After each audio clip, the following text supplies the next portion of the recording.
એમ અહીંયા ભોજન ભગત જે થઈ ગયા ફતેપુરમાં, એ ભોજન ભગત એમ વાત કરી છે, ભોજા ભગત જે આપણે ચાપખાથી જે પ્રખ્યાત જે છે, શબ્દની પાર મારા સદગુરુજીનું સ્વરૂપ છે, ચર્મચક્ષુ હોય અને કેમ હુજે, પણ જીવ પણ ઈ પદ તો જડે નહીં, પણ અનુભવ કર્યા વિના કેમ સૂજે.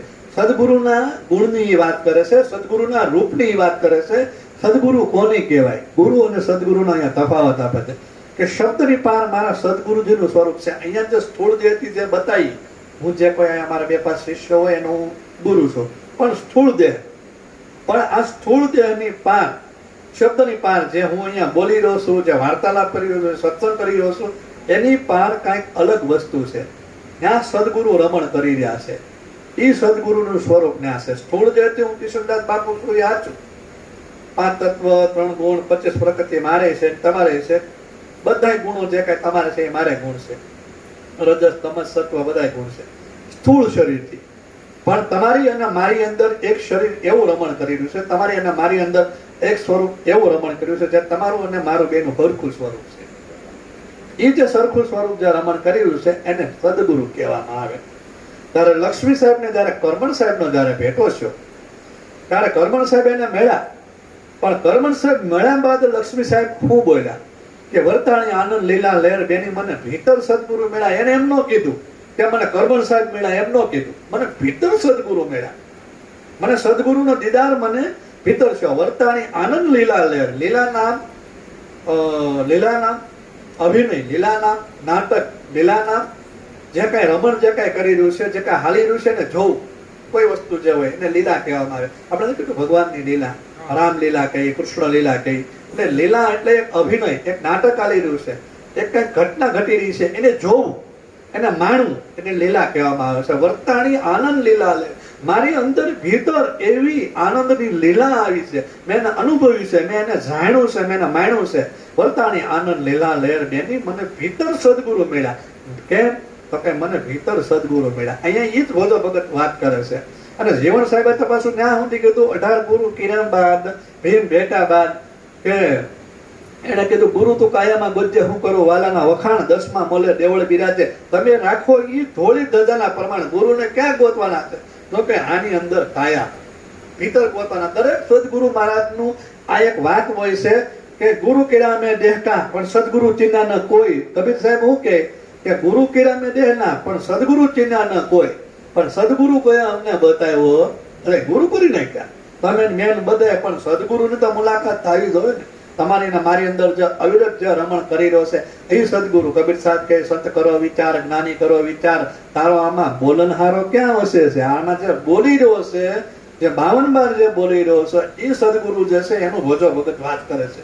શબ્દની પાર મારા સદગુરુજીનું સ્વરૂપ છે, ચર્મચક્ષુ હોય અને કેમ શું છે? આ જીવ પણ એ પદ તો જડે નહીં, પણ અનુભવ કર્યા વિના કેમ શું છે? ચર્મચક્ષુ હોય એને આ પૂજે એવો નથી, ચર્મચક્ષુ હોય એના દેખાય એવો નથી. કારણ કે આપણે જયારે જે કાંઈ એકાબીજા જે કાંઈ મળીએ છીએ, વાર્તાલાપ કરી, ચર્મચક્ષુનો વિષય છે. આપણે જે કાંઈ જોઈએ છીએ પદાર્થને જોઈએ છીએ, ગુરુને જોઈએ છીએ પદાર્થના ભાવેથી જોઈએ છીએ, શિષ્યને જોઈએ છીએ પદાર્થના ભાવેથી જોઈએ છીએ. એની અંદર જે રમણ, જે ચેતના જે રમણ કરી રહી છે, એ ચેતનાને જયારે તમે અને હું જયારે જાણીએ ત્યારે સદગુરુ કેમ છે એ અનુભવાય છે, સદગુરુ કેમ છે એનો ખ્યાલ પડે છે. એટલે પછી ચર્મચક્ષુ હોય ને કેમ શું છે? પણ ચર્મચક્ષુ હોય ત્યાં સુધી સદગુરુ. ચર્મચક્ષુનો અહીંયા 2 વિષય લાગુ પડે. એક ચર્મચક્ષુ ઈ જે આપણી મન, બુદ્ધિ અને ચિત્તને અહંકારથી જે આપણે કાંઈ નક્કી કરી નાખ્યું, જે આપણે કાંઈ ધારણા બાંધી નાખી, એક ઈ ચર્મચક્ષુ કહેવાય. જ્યાં આપણે સ્થિર થઈ ગયા ગમે ને ક્યાં. સ્થિર થવું જરૂરી છે, સ્થિર થયા વિના મેળ આવે એવું નથી. નકર તો પછી આમાં બધા ક્યાંથી ક્યાંય ભટકી, ઘણા 30 40 પૈસા પૂરું કરે તોય મેળ આવે એમ નથી. એટલે પાછું સ્થિર તો થવું જોઈએ એમ. એટલે સ્થિર થવું જરૂરી છે, સ્થિર થાય વિના મેળ આવે એમ નથી. ગંગા સતીભાઈ બહુ સરસ વાત કરી, એકાંતે બેસીને ધણીને આરાધો તો નકળંત પરસન થાય, પણ એકાંતે બેહવું જોઈએ. એટલે આપણે એકાંતને અહીંયા કોને કહી દીધું કે ભાઈ ગુફામાં જઈ કાઢવીને, ઘરમાં જઈ કાઢવીને એકાંતમાં બેસી ગયા. એટલે એમ એકાંત નહીં. તમારી અને મારી અંદર જે શૂન્ય શિખર જે રમણ કરી રહ્યું છે, 10મો દ્વાર છે, ન્યાય સુરતાન મૂકી દો એટલે એકાંત થઈ જાય. પણ હવે ન્યાય માનો આ કઈ એવી વસ્તુ નથી કે આમાં એક ને અહીંયા ફેરવીને એક ફરી જાય, એવું તો છે જ. નકર એમડા મૂકી દઈએ. તો એમાં એ ચર્મચક્ષુ કોને કહેવાય? તો ચર્મચક્ષુ જે કોઈ ચામડાની આંખોથી, જે આ આંખોથી, દરી આંખોથી જે દેખાઈ રહ્યો છે, જે કઈ દર્શાઈ રહ્યો છે, એ ચર્મચક્ષુ કહેવાય, જે કાંઈ દેખાઈ રહ્યું છે. પણ દિવ્ય ચક્ષુ કોને? ભગવાન શ્રી કૃષ્ણ ને અર્જુને 551 પ્રશ્ન ગીતામાં મેં લગભગ ગણ્યા કે મને જાણવા મળ્યું કે 550 પ્રશ્ન અર્જુનને પૂછ્યા. કેટલા? અર્જુનને 550 પ્રશ્ન પૂછ્યા. એમાં વ્યવહારના આવી ગયા, સંસારના આવી ગયા, અધ્યાત્મના આવી ગયા, જ્ઞાનના આવી ગયા, યોગમાં આવી ગયા, રાજના આવી ગયા, કર્મના આવી ગયા, ધ્યાનના આવી ગયા, બધાય પ્રશ્નો આવી ગયા. પણ ભગવાન શ્રી કૃષ્ણ એટલા બધા સહજતાથી જવાબ આપ્યા, એટલું બધું નિડરતાથી જવાબ આપ્યા, એટલું બધું વાલજીભાઈ શાંતિથી જવાબ આપ્યા, જવાબ દેતા જ ગયા, કંટાળા નહીં. ના અત્યારના ગુરુને મારા 5 પ્રશ્ન પૂછે, કાંઈ સારા મુના 2 પ્રશ્ન કર્યા કઈ ન કરે. એમ નથી કહેતા મને નથી આવડતું, એમ મને એનો જવાબ નથી આવડતો એમ ન. આનો ઓલા 2 બહુ પૂછાપૂછ કરી માં ગઈ. ગુરુ કે એમ ખાલી લાગ્યો તને વાંધો. અલા શ્રી કૃષ્ણ ભગવાનના યુદ્ધના મેદાનમાં બધું ઊભું રાખીને 550 પ્રશ્ન જવાબ આપ્યા. પણ ઓલા ભાઈ તો મહેનત નહીં. નવાઈની વાત તો એ છે, હું તો બધાને એમ કહું કે પ્રશ્ન કરવા જ જોવે, પ્રશ્ન હોવા જ જોવે. એટલે આપણે આ જે દેહ ધારણ કર્યો છે ને, સદગુરુ કર્યા છે. સદગુરુ એટલે હું? ગુરુ એટલે હું કે માતા પિતા કરતા એને શ્રેષ્ઠ દરજ્જો દેવામાં આવ્યો. માતા અને પિતા તો ગુરુ કીધા છે. કબીર સાહેબે 7 ગુરુની વાત કરી, એમાં પહેલા માતા પિતાને ગુરુ કીધા છે. પણ આ જે સદગુરુની જે વાત જે છે, ગુરુની જે વાત છે, એમાં શ્રેષ્ઠ દરજ્જો દેવામાં આવ્યો છે. તો એ ગુરુને કઈક પ્રશ્ન તો હોવા જોઈએ કે નહીં? જો અષ્ટાવક્રે જનકે અને અષ્ટાવક્રની જ્ઞાન ગોષ્ઠી થઈ, જનકે પ્રશ્ન પૂછ્યા, ઉદ્ધવ અને કૃષ્ણ ભગવાનને પ્રશ્નોત્તરી થઈ, નચિકેત અને યમને પ્રશ્નોત્તરી થઈ, કબીર સાહેબ અને ધર્મદાસને પ્રશ્નોત્તરી થઈ, શ્રી કૃષ્ણ અને અર્જુનને પ્રશ્નોત્તરી થઈ, યાજ્ઞવલ્ક્યના ગાર્ગી અને મૈત્રીને પ્રશ્નોત્તરી થઈ. પ્રશ્ન ન હોય તો એનો ખબર કેમ પડે ક્યાં છે? પ્રશ્ન ન હોય તો આપણે ભૂખાને જેમ સાંભળવાનું નહીં, આ બાપુ આ બાપુ, એટલે પણ હું આ બાપુ કઈક પૂછ તો ખરજ ખબર પડે એમ, તો ખ્યાલ પડે એમ. એટલે પ્રશ્ન તો હોવા જોઈએ ને. ગુરુ પ્રશ્ન નો પૂછો કોને પૂછો? ગુરુને કઈ વ્યવહારિક પ્રશ્ન નથી પૂછવાના કે બાપુ મારે ધંધાનું કેમ થાય, બાપુ મારે મકાન નથી થતું, બાપુ મારે આ છે, એ નહીં. ગુરુને અધ્યાત્મ પ્રશ્ન પૂછો. ગુરુને પૂછો કે આ સદગુરુ મહારાજ આ વાણીમાં આમ કેમ કીધું, આ શાસ્ત્રમાં કેમ આમ પુરાવા આપ્યા, આ ભગવાન શ્રી કૃષ્ણએ અહીંયા એમ કેમ કીધું. પ્રશ્ન પૂછો અને પ્રશ્નના માધ્યમથી ગુરુ એને જવાબ આપે. ન ખબર હોય પછી એમ કે હજી તારે વાર છે, હમણાં પૂછપૂછ નહીં કરવાનું, ગાનમોનો ભજન કે પૂછાપૂછ કે એવી વાત નથી. પ્રશ્ન થકી જ તમારું સમાધાન થાય. પ્રશ્ન કરવામાં એટલે પછી એમ અર્જુને 550 પ્રશ્ન પૂછ્યા, 551. અને 500 પ્રશ્નમાં સમાધાન બધું કર્યું. સાંખ્યની વાત કરી, યોગની વાત કરી, ધ્યાનની વાત કરી, કર્મની વાત કરી, રાજયોગની વાત કરી, સંસારની વાત કરી, વ્યવહારની વાત કરી, ધર્મની વાત કરી, શાંતિની વાત કરી, બધી વાર્તાલાપ થઈ ગયો. પણ તોય અર્જુન માન્યો નહીં. સમજ્યા? અર્જુનને મનાવું નહીં. એટલે પછી ભગવાન એમ કહ્યું કે હવે વાત આવી સ્વરૂપ દર્શન. હવે આને મેં જે કાંઈ બધી ચર્ચા કરી, જે કાંઈ વાત કરી, જે કાંઈ વૈખરી કરી, જે કાંઈ બધું વર્ણન કર્યું એ મેં કર્યું. પણ હવે આખી વાત આવી ગઈ દીદારની, આખી વાત આવી છે દર્શનની, આખી વાત આવી છે સ્વરૂપની, સ્વરૂપ દર્શનની વાત આવી. એટલે સ્વરૂપ દર્શનની વાત આવે ને એટલે મન બુદ્ધિ ચિત્ત અને આંખ્યું કામ ન કરે. એટલે ભગવાન શ્રી કૃષ્ણએ કીધું કે બધું બોલવા માંડ્યા કે આ બધું મારા જ ચાલી રહ્યું છે, આ બધું હું કરી રહ્યો છું, આનો કરતા હરતા હું છું, અણુ અણુમાં હું છું, પીપળામાં હું છું, બધે કીધું કે જળમાં હું છું, ચેતનમાં હું છું, બધે હું છું. એટલે એટલું બધું કીધું એટલે સ્વાભાવિક છે પ્રશ્ન થાય કે તો તમે કેમ છો એ મને કયો, મારે એ જાણવું છે, એ અનુભવવું છે. એટલે કેમ છો એમ કીધું એટલે ભગવાન શ્રી કૃષ્ણએ કીધું કે અર્જુન, આ ચર્મચક્ષુનો આ વિષય નથી, આ દિવ્ય ચક્ષુનો વિષય છે. આ દિવ્ય ચક્ષુનો વિષય છે. એટલે દિવ્ય ચક્ષુ તારી થાય તો આને અનુભવી શકે. નતુમાં શક્ય છે દ્રષ્ટે મુનિ સ્વચક્ષુષા દિવ્ય દ્રષ્ટિ દદામી પશ્યંતે વિરાટ સ્વરૂપમ. હે અર્જુન, આને તારે જોવું હોય તો આ તાંબડાની આંખનો આ વિષય નથી, માટે હું તને દિવ્ય દ્રષ્ટિ દદામી, હું તને દિવ્ય ચક્ષુ કરી દઉં, જેથી કરીને તું મારા વિરાટ સ્વરૂપના દર્શન કરીશ, આત્મ સ્વરૂપના દર્શન કરીએ. અને પછી ભગવાન એના વોલ્ટેજ વધાર્યા. 300 વોલ્ટમાંથી 3,500, 3.5 લાખ, 3.5 કરોડ વોલ્ટ કર્યા. અને બાપા એ તરત એને દીદાર છે વિરાટના. ને હવે આ એક નિયમ હોય છે બ્રહ્મચક્ષુનો. બ્રહ્મચક્ષુ જેને થાય, દિવ્ય ચક્ષુ જેને થાય, એ દિવ્ય ચક્ષુ જેને થાય એને એનું સ્વરૂપ બતાય. એનું પહેલું પ્રૂફ વેદવ્યાસ ભગવાને સંજયની દિવ્ય ચક્ષુ કરી દે. એટલે સંજયને ભગવાન શ્રી કૃષ્ણ વેરા સ્વરૂપના દર્શન થયા. બીજું ભગવાન શ્રી કૃષ્ણે બર્બરિકની દિવ્ય ચક્ષુ કરી હતી યુદ્ધના મેદાનમાં. ઓલું ડોકું કાપીને એના યુદ્ધ કોણ કરી રહ્યું છે. એટલે બર્બરિકને ભગવાનને વેરાટના દર્શન થયા. ત્રીજો અર્જુન, જેની દિવ્ય ચક્ષુ થી હોય એને વેરાટ સ્વરૂપ દેખાય. એમ અહીંયા ભોજા ભગત એમ કે શબ્દની પાર મારા સદગુરુજીનું સ્વરૂપ છે, પણ ચર્મચક્ષુ હોય એને કેમ સૂજે? જેને ચર્મચક્ષુ છે એને આ સૂજે એવું નથી. જીવ પણ એ પદ તો જડે નહીં, પણ અનુભવ કર્યા વિના કેમ સૂજે? કારણ કે આ જીવપણાનો ભાવ છે. ગુરુ અને શિષ્યનો જે નાતો છે એ હોવો જ જોઈએ. આદનાથથી ગુરુ અને શિષ્યનો નાતો છે, પણ જીવપણાનો નાતો ન હોવો જોઈએ. નાતો એને આત્મપણાનો હોવો જોઈએ. નાતો એને સ્થૂળતા અને આત્માનો નાતો હોવો જોઈએ. ત્યારે સ્થૂળતા અને આત્માનો નાતો થાય ને ત્યારે જીવપણું મટી જાય છે. જીવપણ એ પદ તો જડે નહીં, પણ અનુભવ કર્યા વિના કેમ સૂજે? જીવપણ એ પદ જડે એવું નથી. જીવપદ માંથી બહાર ઉઠવું પડે. 4 પદની મહાપુરુષો સંતોએ વાત કરી. 4 પદની જે વાત કરી, આપણે જે 4 વાણી જે કહેવાય, જીવ મુખ્ય વાણી, માયા મુખ્ય વાણી, ગુરુમુખ વાણી અને બ્રહ્મ મુખ્ય વાણી, એમ જીવ, માયા, ગુરુ અને બ્રહ્મ, એમ 4 પ્રકાર છે. એમ 4 પ્રકારની જે વાણી છે, એમ અહીંયા જીવપદની વાત નથી. જીવપદમાંથી તમારે પોતાને શિવ સ્વરૂપમાં આવવાનું છે. શિવપદની વાત આવે છે. જ્યારે તમે એ શિવત્વને જ્યારે પામી લો, શિવ નામ તમે પોતે, જ્યારે તમે પોતાની અંદર જે શિવ જે રમણ કરી રહ્યા છે અને એ શિવને જ્યારે તમે અનુભવી લો, શિવપદને પામી લો, ત્યારે તમારી આ બ્રહ્મચક્ષુ શું છે એ તમને ખ્યાલ પડે. પછી આગળ શું કે રતિ વિના સ્વરૂપ લક્ષમાં ના આવે, શીખે સુણે અમર ભલે જ્ઞાન ગાવે. રતિ વિના સ્વરૂપ લક્ષમાં ન આવે. રતિ નામ સૂક્ષ્મ. રતિનો એક અર્થ થાય સૂક્ષ્મ. રતિનો એક અવાજ, એક અર્થ થાય અવાજ.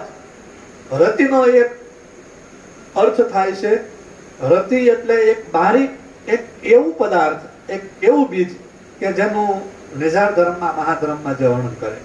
પણ અહીંયા જો રતિની વાત કરે, રતિ એટલે હા ઝીણું થઈ જાવ, સૂક્ષ્મ થઈ જાવ. રતિ વિના સ્વરૂપ લક્ષમાં ના આવે. શીખે સુણે મર ભલે જ્ઞાન ગાવે. શીખી જાય, સાંભળી જાય અને ગમે એટલું જ્ઞાન ગાય, પણ એથી સ્વરૂપ લક્ષમાં આવતું નથી.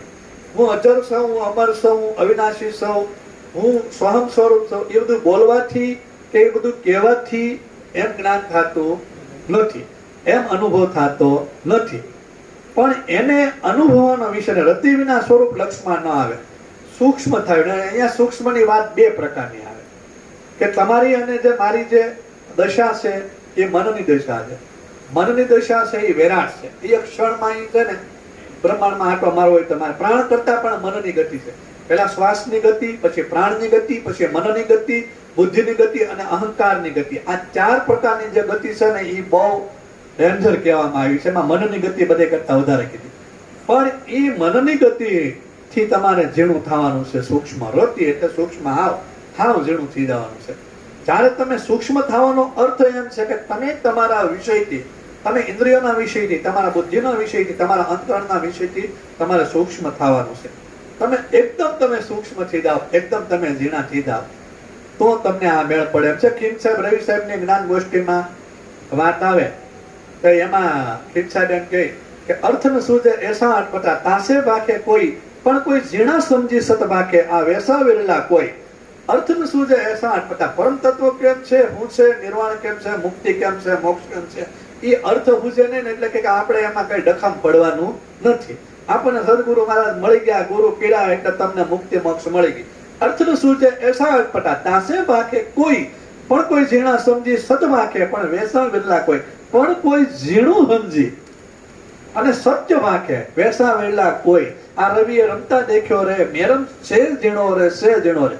ઝીણું થવાની અહીંયા એટલા માટે વાત કરી કે પરમ તત્વ, ઈશ્વરી તત્વ, બ્રહ્મ તત્વ જે તમારી મારી અંદર રમણ કરેલું છે એ સૂક્ષ્મ છે, એ ઝીણું છે.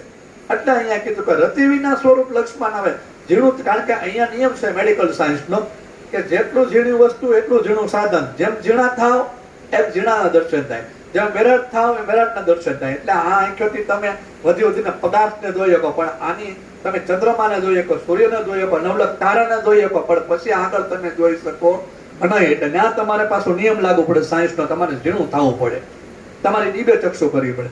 રતિ વિના સ્વરૂપ લક્ષમાં ના આવે. શીખે સુણે મર ભલે જ્ઞાન ગાવે. ગમે એટલું શીખી જાય, ગમે એટલું જ્ઞાન કરી, ગમે એટલું આપણે શીખી લઈએ, વાંચી લઈએ, તો એથી પાર આવે એમ નથી. શીખી સુણે મર ભલે જ્ઞાન ગાવે. હવે આપણે એટલું બધું જયારે ચર્ચા કરી, આપણે એટલું બધું શીખી લઈએ. હું ઘણી વાર એક દ્રષ્ટાંત, મારો પ્રિય દાખલો છે, મારો પોતાનો જ બનાવેલો છે, ક્યાંય સાંભળેલો નથી. ઘણીવાર દાખલો આપવા નવા માણસો એને સાંભળવા મળે. શીખવાનું સાંભળેલું જ્ઞાન અને અનુભવેલું જ્ઞાનમાં ફરક શું પડે? ગામના પાદરમાં એક નિશાળ હતી અને પાદરની પાર અત્યારે જેમ આમ કેમ આપણે વરસાદ વરસાદના બધે ચરાણ હોય ના માલ ચરતા હોય એમ માલધારીનો છોકરો ને માલ ચારે અને નિશાળમાં વિદ્યાર્થીઓ બધા બેઠા અને શિક્ષક બધાને પ્રાથમિકમાં ભણાવે એકડા બગડા ભણાવતા હતા. એટલે શિક્ષક કહે કે એકડે એક એટલે સમૂહમાં બધા બોલે એકડે એક 60 વિદ્યાર્થી બોલે એટલે અવાજ આવે ને એકડે એક એટલે સ્વાભાવિક છે બહાર સંભળાય એકડે એક. પછી શિક્ષક બોલે 1 2 3 4 અને 60 વિદ્યાર્થી 1 2 3 4 બોલો છોકરો માલધારીનો છોકરો સાંભળે એકડે એક ઈ સાંભળી ગયો એકડે એક સમૂહમાં બોલે એટલે સાંભળી ગયો 1 2 3 4 તા ઈ સાંભળી ગયો 1 2 3 4. પછી કે કલમનો ક કટારાનો ખ તા સમૂહમાં બોલે કલમનો ક કટારાનો ક. એમ કરતા કરતા એ માલધારી છોકરો જે હતો એના માલ તરતો હતો તો સાંભળે એટલે એ બધું શીખી ગયો કલમ કટારો અને 1 2 3 4 ને એ બીચડી શીખી ગયો. સમય ગયો વિદ્યાર્થીઓ બધા ભણવા જતા હતા છોકરો મળ્યો એને ના તમે શું જાઓ કે ના અમે ભણવા જઈએ કે હું ભણવા જાઉં કે ના અમને કલમ કટારો શીખડાવે એકડો શીખડાવે એબીસી શીખડાવે કે એમ કે હું શીખવાડે કે હું જો ના ભણવા ન આવતો તો મને આવડી ગયું કે એવું બોલ કે એબીસીડી 1 2 3 4 5 કલમ કટારો એટલે ઓલા વિદ્યાર્થી કે ના તો મારો ભણવા ન થતું એનો આળહો વિદ્યાર્થી હતા જેને કઈ કરવું નતું ને મહેનત નથી કરવી ધ્યાન સમરણ યોગ સાધના જપ તપ જે કાંઈ ગુરુએ કોઈ નતું કરવું ને એ એમ કે આમાં કઈ ભણવા જવાની જરૂર નથી આને જો આમ ન હોય એટલે આપણે કઈ દફતરને ફેંકી દીધું અને એની હારે માલ ચારવા વી ગયા અને એકડા બગડા બધે મનમાં કંઠોષ કરી નાખ્યા. વિદ્યાર્થીઓની ગેરહાજરી પડવા મળી. સમય ગયો એટલે 5-6 વિદ્યાર્થી બીકના મારે જે આવતા હતા જે ગુરુથી નીતા હોય ને આમાં ધાવવું પડે નકર બાપુ નારાજ થઈ જાય ગુરુ નારાજ થઈ જાય એવા બિચારા આવવા મળ્યા. એટલે કેમ ઇલા તમે એટલે હોશિયાર હોય ઈ આવે હોય મત પાછું એવું પણ ગીતા હોય એવું ને હોશિયાર વિદ્યાર્થી કે આપણે તો ગુરુ પાસે રહેવું છે ગમે એમ થાય એ બધું શીખી ગયા અને આપણે ગુરુનું સાનિધ્યમાં રહેવું છે ગમે એ પરિસ્થિતિ આવે. એ 5-6 વિદ્યાર્થી રહેતા છે હોશિયાર હતા એવા એને રહ્યા એટલે સાહેબે પૂછ્યું કેમ એ કે હાજરી કેમ પડવા મળી તો કે એમાં એવું છે સાહેબ એ કે એના માલધારીનો છોકરો છે ને તમે જે શીખડાવો ને એ બધું એને આવડે એ અહીંયા કઈ 5 કલાક બગાડતો જ ને વાતે હાચી અમે જાણ્યું પણ હવે અમે તમારા ચાહક સહી ચાહનારા સહી તમને અમે તમને મૂકી નો એક અમે વાત કરે કે અમે તમારા દબાણમાં સહી અમે વાત એટલે અમે આવ્યા. એટલે પછી કીધું હું ઈ કે આવડે તો કે એને આવડે તમે જે શીખડાવો એ બધું આવડે અમે જોયું કે એમ કે એવું બને જ નહીં કે પણ અમે ઈ કે સાંભળ્યું છે તો કે તો હાલો એટલે ગયા ત્યાં જઈ કાઢવીને પૂછ્યું હે તું હું બધાને ભરમાયું છું આ બધાને હું ભ્રમણામાં નહીં કે હું બધાને ભરમાવું છું તમે ભરમાવો છો જેમ તમે 5-5 કલાકના એ કે ખોટા ભણાવો છો હું તમારી પાસે ભણવા નથી આવતો હું કઈ શીખ્યો નથી તો એ કે જો મને આવડે કે હું આવડે કે બોલો તમે કે બોલ કલમ કટારો કલમ કટારો તો બોલવા મળ્યો સાહેબ કે આ તમારો આવતો નથી તો આવડે કે બોલ એબીસીડી એફજી બોલી ગયો બોલ 1 2 3 4 1 2 3 4 બોલી ગયો. સાહેબ મુજાણા કે ના તો મારો હોશિયાર વિદ્યાર્થી કઈ આવડતું નથી ભણવા ન થયો વગર હાજરી આવડી ગયું પણ ભાઈ ગુરુ તો ગુરુ હોય ને શિક્ષક તો શિક્ષક કહેવાય.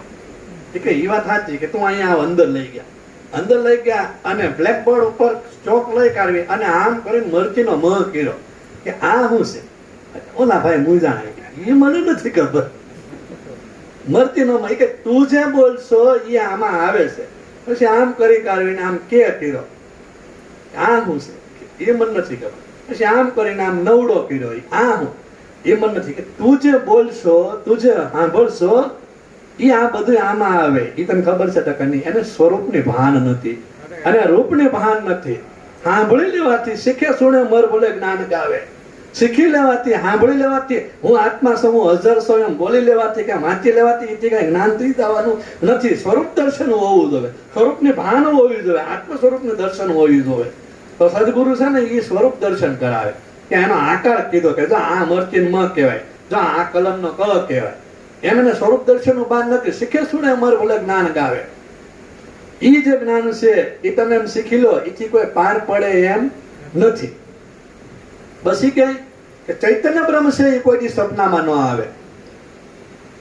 જે તમારી અને મારી અંદર જે બ્રહ્મ જે રમણ કરી રહ્યું છે એ ચૈતન્ય બ્રહ્મ છે એ સ્વપ્નમાં પણ ન આવે. હવે આપણે એમ કહીએ કે મને સપના આવે, આપણે રામદેવ પીરની વાત કરી કે રામદેવ પીરને સગુણાબાના સપના આવ્યા, એના મહાપુરુષો સંતો હોય ને સપના ન આવે, એને સીધું લાઈવ ટેલિકાસ્ટ થાય. પણ આ તો આપણી જવા અજ્ઞાનીઓએ વાત જોડી કે રામદેવ પીરને સગુણાબાના સપના આવ્યા, રામદેવ પીરને આ સપના, સપના ન આવે, એને સીધું દ્રષ્ટમાં આવે, એને સીધું નજરમાં આવે, એને સીધું ભાસ થાય, એને સીધું ખ્યાલ પડે કે આ ઘટના ઘટી છે.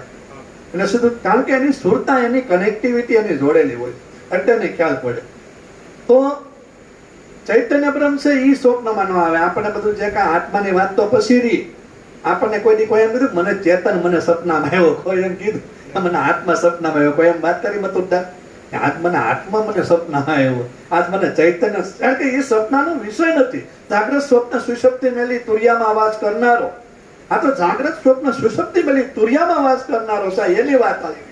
એ સ્વપ્નમાં તો ચૈતન્ય બ્રહ્મ એ સ્વપ્નમાં ન આવે તો આત્માની તો વાત ક્યારે?